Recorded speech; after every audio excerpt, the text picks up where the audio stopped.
ఈరోజు అఖిల్ ఇలా ఒక హీరోగా నిలబడలేకపోవడానికి కారణం మెయిన్ రీజన్ వివి వినాయక్ గారే అంటూ వెంకట్ గారు కమెంట్స్ పాస్ చేశారు.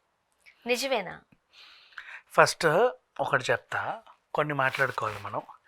అఖిల్ ఫస్ట్ సినిమాకి అఖిల్ అనే టైటిల్ ఎందుకు పెట్టారో తెలుసా వినాయక్? నాగార్జున చిన్న కొడుకుని అందరు అప్పటి వరకు కూడా సిసింద్రి అనే అనేవాళ్ళు. అవును, సిసింద్రి పెరిగాడు రా, సిసింద్రి పెరిగాడు. సిసింద్రి కాదు అన్న పేరు అఖిలే, అదేలే. కానీ సిసింద్రియే. సిసింద్రిగా బాగా ఫేమస్ అయిన తర్వాత సిసింద్రి సెకండ్ సినిమా అఖిలేని సిసింద్రి ఇలా మాట్లాడుకుంటున్నారు చాలామంది ఫ్యామిలీ ఆడియన్స్. వీళ్ళకి అఖిల్ని దగ్గర చేయాలి అని అతని పేరునే అతనికి రీనామకరణం చేశాడు వినాయక్ సినిమా ఇండస్ట్రీలో. అందుకే ఫస్ట్ సినిమాకి అఖిల్ అనే టైటిలే ఉండాలండి. మనం అఖిల్ని పరిచయం చేద్దాం. అప్పటి వరకు సిసింద్రి అనుకుంటున్నారు, బట్ చిన్నప్పుడు ఏదో చేశాడులే. సో అఖిల్నే పరిచయం చేద్దామని అఖిల్.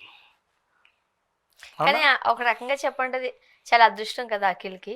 ఇప్పటికీ తన చిన్ననాటిని చూసుకోవచ్చు, ఎప్పటికీ చూసుకోవచ్చు. మన చిన్న చిన్న వీడియోస్ తప్ప అంత లేదు. టైటిల్ విషయంలోనే అంతగా ఆలోచించిన వినాయక్ స్టోరీ విషయంలో తప్పెందుకు చేస్తాడు?